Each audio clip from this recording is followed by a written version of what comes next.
Hello and welcome to Spectrum News at 9. My name is Xavier Robert, coming to you live from Uyo, the capital city of Akwa Ibom. Let's take a look at the headlines. President Tinubu arrives in India ahead of G20 summit. Federal government TUC agree on 2 weeks to resolve some labor issues. Plus, Belarus stops embassies issuing passports in threat to exiles. Details of these stories and more in a moment.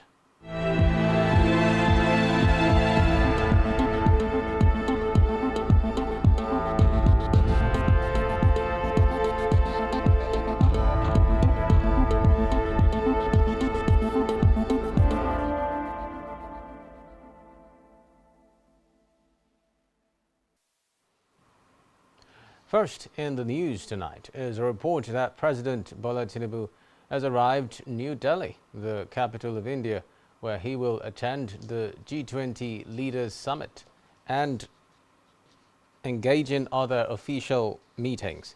Tinubu arrived at the Indira Gandhi International Airport, Delhi, at about 6:40 p.m. That is about 2:10 p.m. Nigerian time, accompanied by some senior government officials. Besides participating in the summit slated to hold between Saturday 9 and Sunday 10 September 2023, President Tinubu also has lined up a number of high-level meetings and engagements with other world leaders and business executives on the sidelines of the summit. The president is also expected to meet with the Nigerian community in India. Earlier, in a statement, the special advisor to the President of Media and Publicity, Njuri Ngelale, disclosed that President Tinubu will be engaging his time in India in various meetings to attract global capital and increase foreign direct investments to the country. In another development, as President Tinubu administration mobilizes stakeholders for the repositioning of the economy, the Vice President Kashim Shettima says the stronger partnership with experts in the banking and finance industry can support turning the economy around in record time. Vice President Shettima, who was the special guest of honor, stated this in Abuja today at the opening of the 16th Annual Banking and Finance Conference themed Nigeria's Economic Growth and Empowerment, the Role of the Financial Services Industry. Speaking further about the role of banking and finance in rejuvenating the economy, Shettima called on the stakeholders to join the government in serving the nation to help fulfill the promise to reposition consumer finance.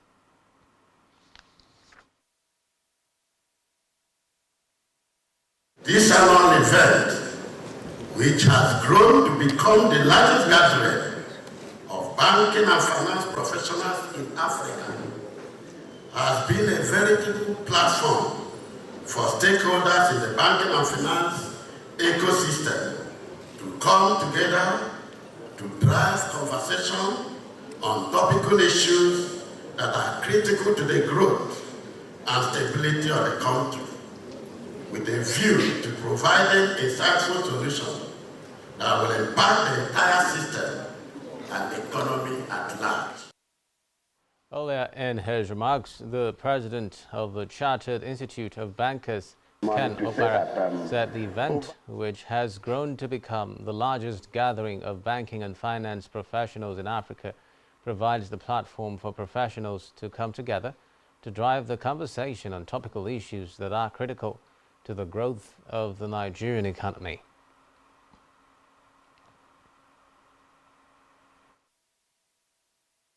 Our economic revival plan, which is already in place, is an 8-point agenda in which you are stakeholders. We have resolved to prioritize food security and ending poverty. We are prioritizing economic growth and job creation. We are prioritizing access to capital and improving security. We are prioritizing improving the playing field on which people, and particularly companies like yours, operate. We are also prioritizing the rule of law and the fight against corruption. Each agenda cannot be fully implemented without your cooperation. Our focal points, Your Excellencies, distinguished ladies and gentlemen, have made us court travelers in the service of the people. Of course, your profits won't be disrupted. We are not here to manage your losses either. We are here to mitigate them. We must now do what pessimists may regard as impossible, turning the economy in a record time. We seek your partnership in getting this done. We cannot take your support for granted. Also present at the event were Minister of Budget and Economic Planning Abubakar Bagudu, Chairman, Senate Committee on Capital Markets, Senator Osita Izunaso, Acting Governor of the Central Bank of Nigeria, Folashodun Shonubi, and World Bank representative in Nigeria, Shubham Chaudhary, among others. From the Green Chambers now, the ad hoc committee constituted by the House of Representatives to investigate the activities of the Nigeria Sovereign Investment Authority since its inception has held the management of the NSIA over its interventions in the healthcare sector. The members of the committee commended the NSIA during an oversight visit at the NSIA DTH Cancer Center in Lagos. The chairman of the committee, Ademorin Kuye, while inspecting the facility, said the lawmakers were impressed with the quality of service being rendered to Nigerians at the cancer center. Reports say the NSIA Healthcare was established to catalyze private sector investments to address the infrastructure gaps in the healthcare sector, improve manpower, and forge strategic collaborations to advance healthcare indicators in the country. Away from that now, the federal government of Nigeria has faulted the inauguration of Gabonese General Brice Oligui Nguema as the country's interim president. In a statement, the spokesperson for Nigeria's Ministry of Foreign Affairs, Francisca Omayuli, demanded an immediate return to democracy in Gabon. Omayuli said the inauguration of Nguema, with no indication of a transition program in place, only serves to fan the embers of growing discontent among the political class in the country. Recall that Nguema had on August 30, 2023, led a coup ending 55 years of rule by the Bongo dynasty. Meanwhile, the federal government has unveiled plans to include families of wounded and fallen soldiers in the National Social Register and its poverty alleviation programs. The Minister of Humanitarian Affairs and Poverty Alleviation, Dr. Betta Edu, made this known during a meeting with the Chief of Defense Staff, General Christopher Musa, in Abuja. Edu expressed the need to support families of deceased soldiers and also solicit the support of the Nigerian military to prevent humanitarian crises across the country. In his response, General Musa assured the Minister of the Nigerian military commitment to support her towards achieving the mandate of the ministry. In the meantime now, the federal government has said it will be engaging terminal operators for the rehabilitation of the $800 million ports of Apapa, Tinkan and others.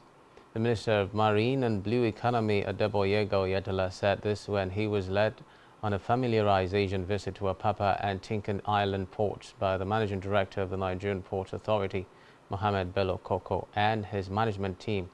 Recall that Bello Koko in April explained that the agency might be spending up to $800 million for the reconstruction of some of the country's seaports. However, reacting to statements, Oyetola said the port was almost collapsing, adding that the reconstruction would commence soon. Meanwhile, the Ministry of Budget and Economic Planning has said that the 2024 budget would be submitted to the House of Assembly before the end of October. The Director General of the Budget Office of the Federation, Ben Akabueze, said this in Lagos during the training of ministries, departments and agencies personnel who would be involved in the 2024 budget preparation based on the Government Integrated Financial Management Information System Budget Preparation Subsystem.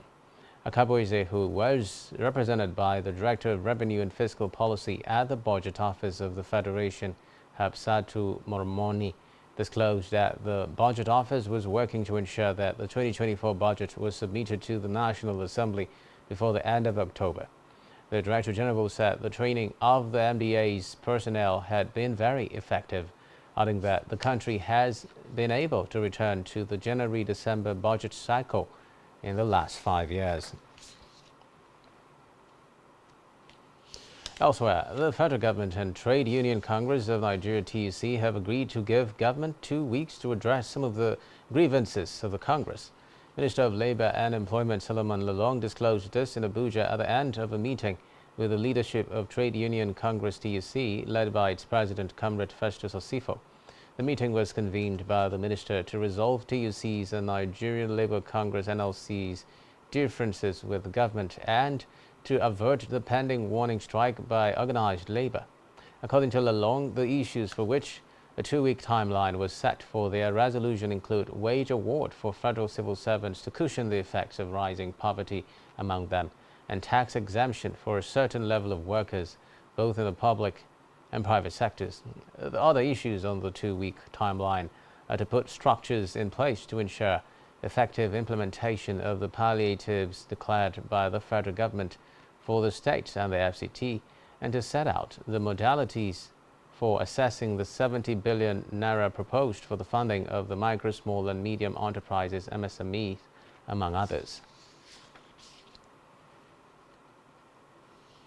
In a related development, following the call for a warning strike by the Nigeria Labour Congress (NLC) against continuous economic hardships, activities in various government agencies have been grounded in the Federal Capital Territory, Abuja. Some of the NLC affiliates, including banks and government ministries and parastatal agencies, today observed that some of the offices were under locks. The NLC's decision to command strike is coming at the heels of its declined meeting with the federal government due to escalating hardships and suffering across the country caused by the removal of fuel subsidies. Now, reports say the doors of commercial banks in the Federal Capital Territory were shut, while customers carried out transactions on automated teller machines (ATMs) near their premises.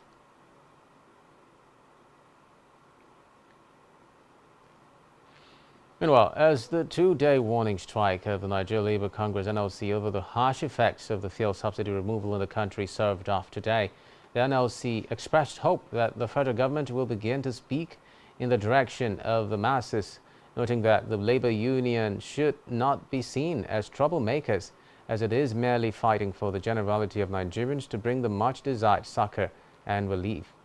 Speaking with Planet News, the NLC chairman, Akwa Ibom State Branch, Comrade Sonny James, said the warning strike became expedient because federal government is yet to implement any of the agreements it freely reached with the labor unions as regards steps proffered to ameliorate the sufferings of Nigerians. The Comrade James pinpointed some of the agreements that were yet to be implemented and invited well-meaning establishments and faith-based organizations to support its people-centered cause.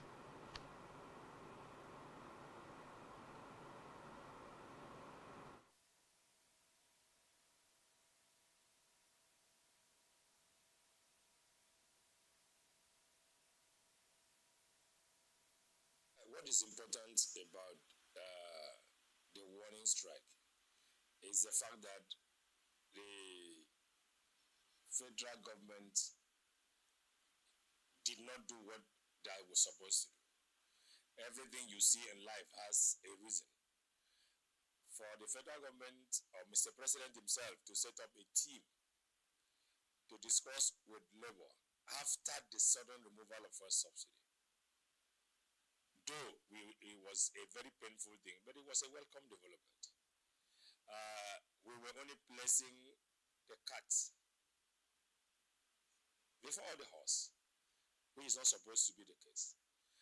However, Mr. President came in on the 29th of May. He had some time before the 6 months budgetary appropriation that was made by the former president, which is naturally supposed to end in the last day of June. So he had at least a month to have set up modalities before removing the fuel subsidy. The issue of subsidy is dated back into like 20 years before he came into power. Recall also further when in 2012, the president, Goodluck Ebele Jonathan, wanted to remove fuel subsidy. The current president of Nigeria, Senator Bola Ahmed Tinubu, was in forefront of rejecting the fuel subsidy removal without putting in palliative modalities to cushion the effect. In their various responses, Nigerians took turns to lament the biting effects of the removal of fuel subsidy on the citizens. In another development, United Kingdom has issued a new travel requirement to Nigerians wishing to travel to the United Kingdom, UK, effective November 15. Except for British and Irish citizens, everyone, including children, who enter or transit through the UK will require permission before they travel. This means that all visa applicants wishing to travel to the UK will now need an electronic travel authorization, ETA. The category of persons who need the travel permit are those who are previously eligible to visit the UK without a visa and not already legally resident in the UK. Also listed for ETA are those on visits shorter than 6 months, business people, tourism, and those visiting family and friends. Applicants are required to apply online before booking any travel to the UK.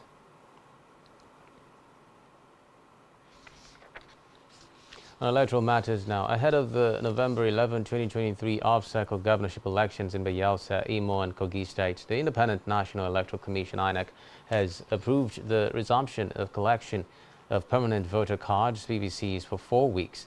The electoral umpire said within the said period, registered voters who could not collect their PVCs before the suspension of the exercise on February 5, 2023 before the last general elections will be able to get their cards. The Commission also redeployed 2 RECs to other states.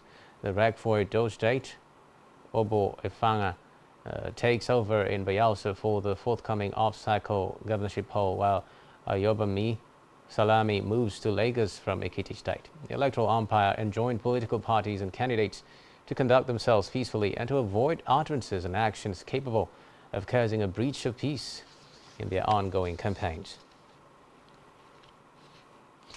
More in politics now, a faction of the New Nigeria People's Party, NNPP, under the leadership of Major Agbo, have expelled the presidential candidate of the party, Senator Rabiu Kwankwaso, over his alleged anti-party activities and misappropriation of party campaign funds. Kwankwaso's expulsion was announced in a statement released in Abuja today by NNPP Factional National Publicity Secretary Abdul Salam Abdul Razak.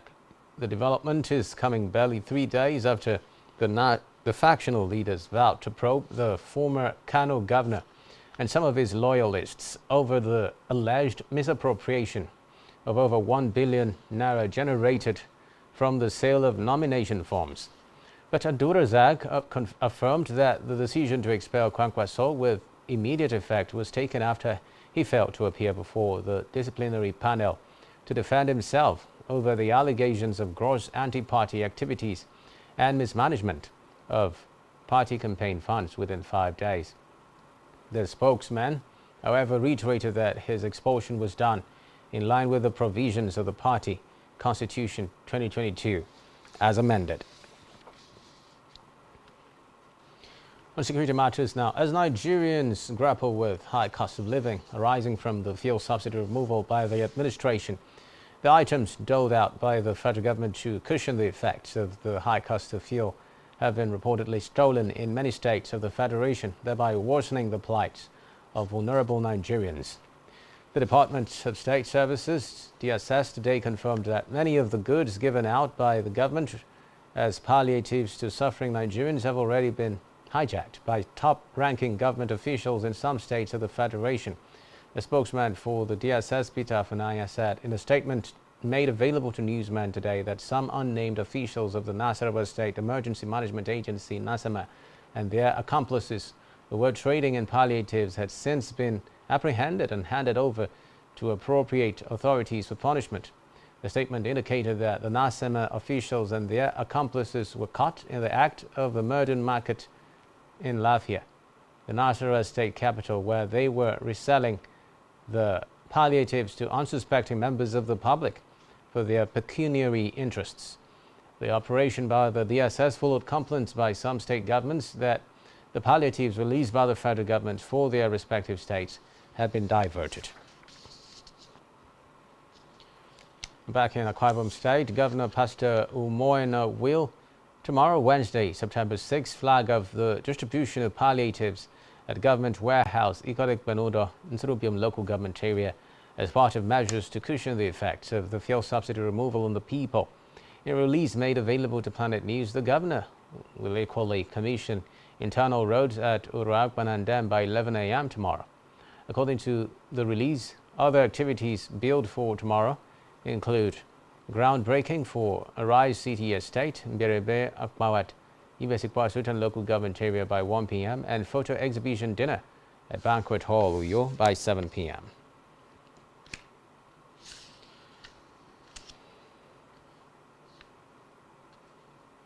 Still to come in the news.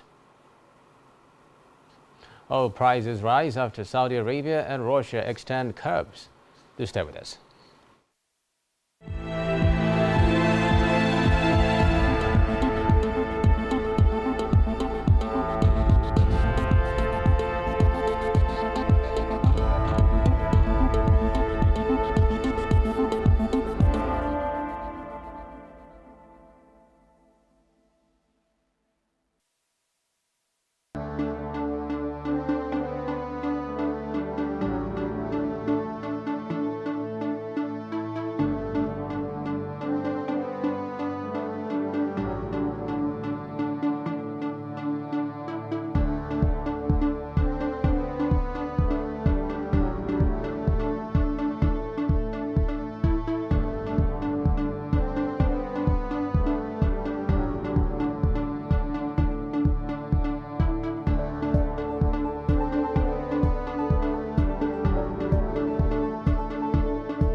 allowed by grossly abused. Our governors have to share police powers with the president as stipulated by the Constitution. We do not have a federal government police force. We have the Nigeria Police Force, which shall be administered, organized, and supervised by the Nigerian Police Force. No, my lord, I want to say something. I want to say something here. Perhaps it might also enlarge the scope of people who should be invited here for examination. My lord, if we cannot find those who literally murdered Abiola, who are those people who could be said to be the beneficiaries of the death of Abiola? Rogers has linked you with some of the killings he did. He never did. He linked you with the attempted murder of Hebrew. He did not. My lord, the matters counsel is leading the evidence in our matters. Is this an adversary proceeding? It's not, my lord, but you can't be talking about cases which are in court, Is my this lord. an adversary proceeding? It's not, my lord. These cases are in court, my lord. I'm just reminding you, your lordship. My lord, sorry, my lord, I think I'll be in cross-examination. Legally Speaking, a program that deals with legal issues and questions we face as citizens of this amazing country, Nigeria. Legally Speaking. Join us every Friday from 5 p.m. to 6 p.m. for Legally Speaking.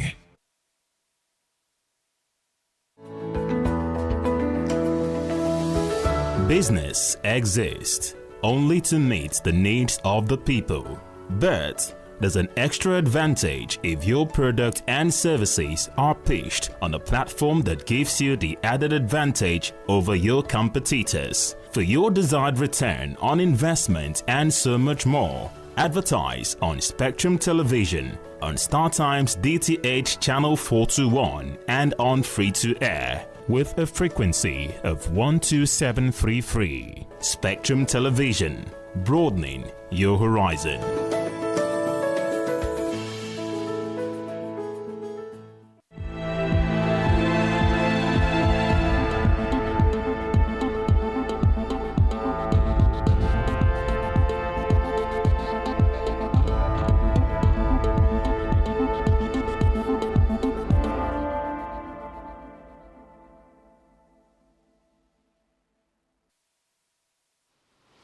Many thanks for staying tuned. As we move on now to Africa, where the Central African Regional Bloc, known as ECOWAS, says it has suspended Gabon's membership in response to last week's coup.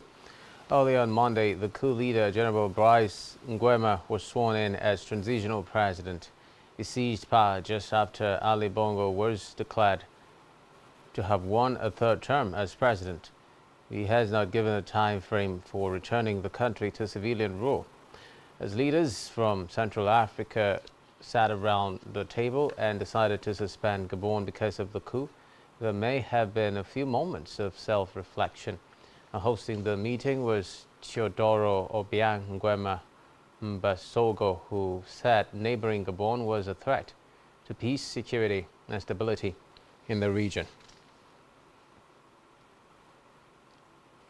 In a related development, Gabon's new strongman, General Brice Oligui Nguema, today met the Central African Republic's President Faustin Archange Touadéra, who has been named regional mediator for the country following last week's coup.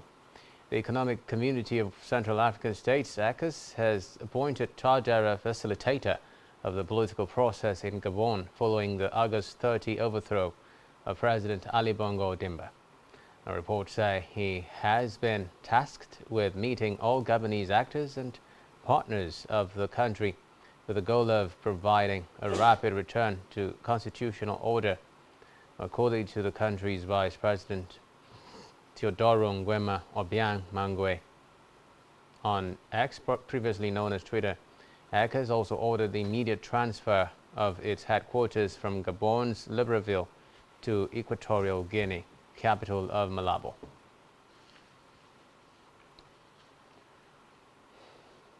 Still in Africa, Niger's new Prime Minister Ali Zain says there are hopes of reaching an agreement with West Africa's regional bloc, ECOWAS, following the group's hardline position on the coup in the country. Zain, who was appointed by the junta, made this known during his first appearance at a press conference in the capital, Niamey. He also said negotiations were underway for the withdrawal of French troops from the country. Recall that the regional bloc has threatened to use force to restore civilian rule after the 26th July coup by soldiers of the Presidential Guard who ousted elected President Mohamed Bazoum.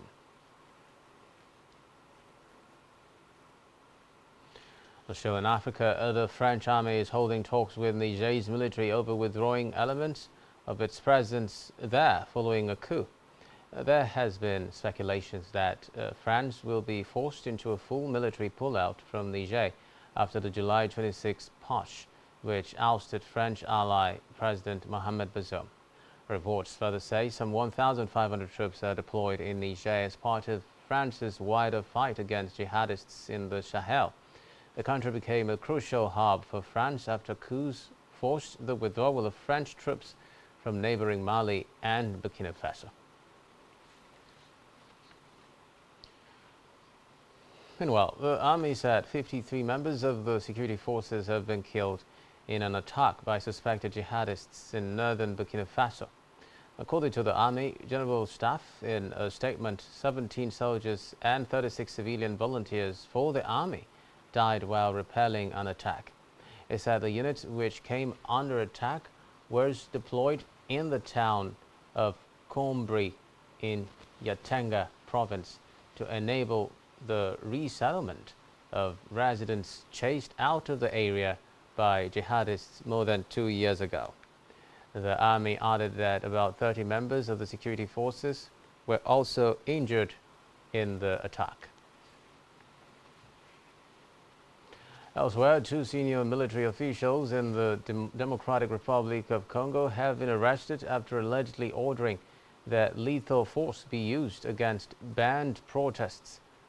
The security forces intervened when the demonstration against international peacekeepers went ahead last Wednesday and 43 people were injured. According to reports, the protesters were from a religious sect and were demanding the withdrawal of UN and East African Community peacekeeping forces.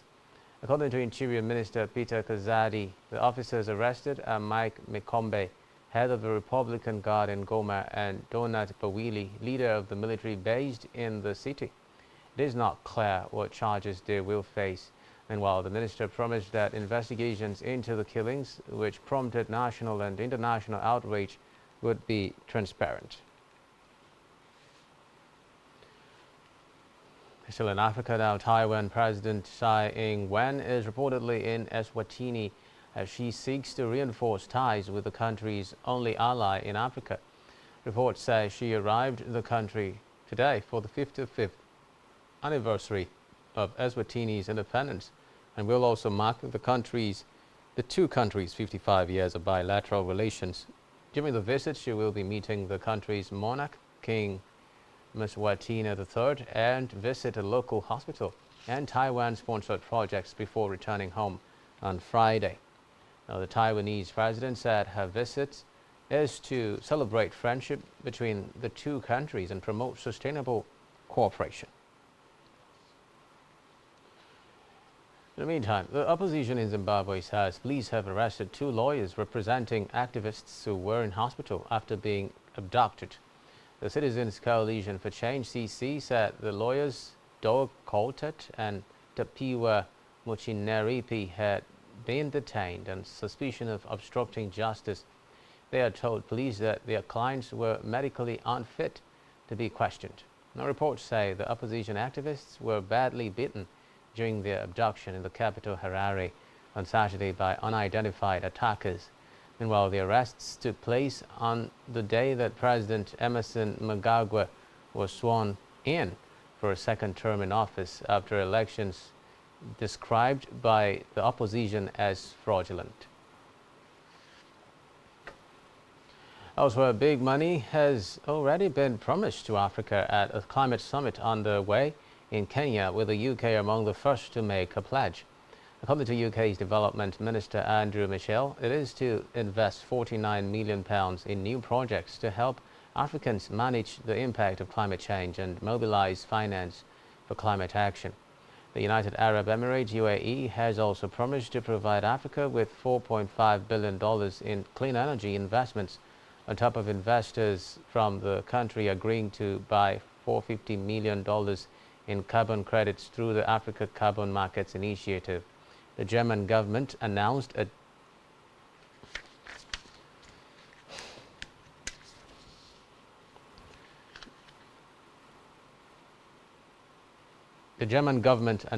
debt swap deal with Kenya, under which it will pardon $65 million in exchange for a commitment from the East African nation to invest the funds in green projects. It is further expected to pledge another $486 million to sustain Africa's fight with climate change. It is hoped other initiatives and funding will be announced at the Africa Climate Summit, which ends on Wednesday. On the foreign scene now, the UN Human Rights Office says it is alarmed by the high number of injuries during recent clashes involving Eritreans in Israel. Reports say on Saturday some 140 people were injured in the Tel Aviv region amid violent clashes with Israeli police and infighting between supporters and opponents of the Eritrean government. Trouble had begun after Eritrean activists said that they had asked Israeli authorities to cancel an event organized by their country's embassy.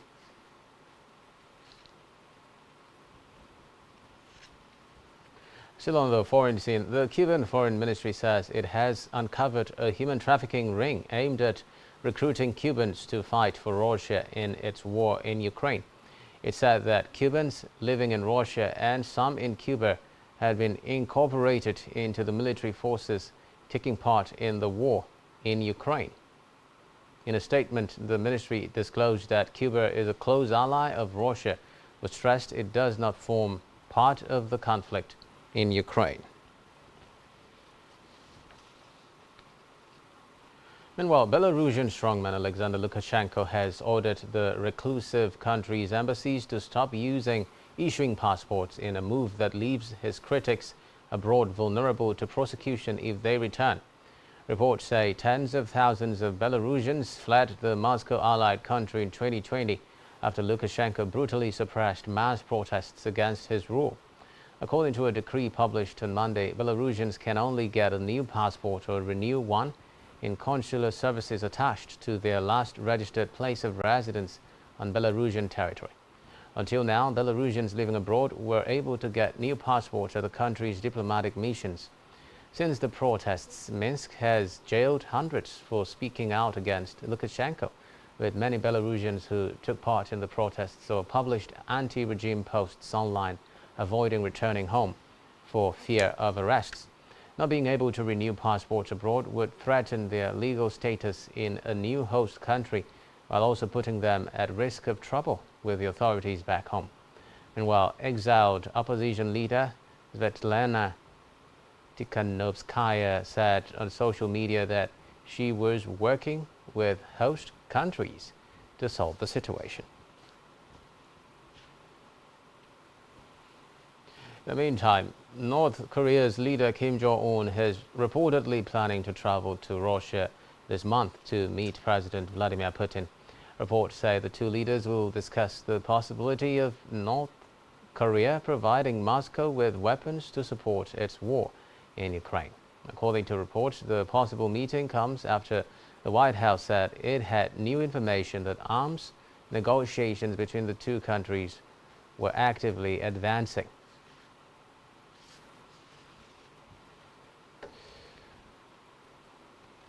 And now it's time for the latest business and stock market stories. Here is Blessing Dixon.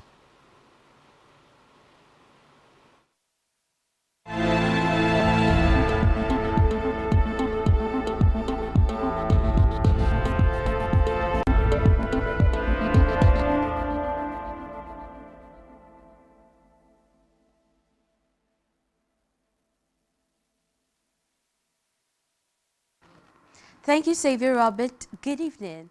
It's another business day. My name is Blessing Dixon. In the news, oil prices rose more than 1% to fresh 10-month highs since November 2022, with WTI crude trading above $87 per barrel. crude around $90 per barrel after Saudi Arabia and Russia announced an extension to their voluntary oil supply cuts for another 3 months until the end of December to support stability and balance of oil market. Saudi Arabia added that the cut decision, which has gone into implementation in July and was extended to include August and September, to consider deepening the course of increasing production. At the same time, Russia also extended its voluntary reduction in oil exports by 3,000 barrels per day until the end of the year. On the demand side, concerns about the health of the Chinese economy continue after services PMI at the world's largest crude importer disappointed. In Africa, the South African economy advanced a 0.6% on quarter in the second quarter of 2023 after a 0.4% expansion in the prior quarter, in part due to easing rolling blackouts. 6 of the 10 economic activities reported positive growth rates, with manufacturing plus 2.2% and finance plus 0.7%, driving much of the upward momentum. At the same time, mining rose 1.3% and agriculture rebounded by 4.2% after straight quarters of decline. On the demand side, gross fixed capital formation plus 3.9% dominated growth amid a sharp rise in investment in machinery and equipment, which included products related to renewable energy. In addition, government spending rose 1.7%. Meanwhile, household consumption decreased and net external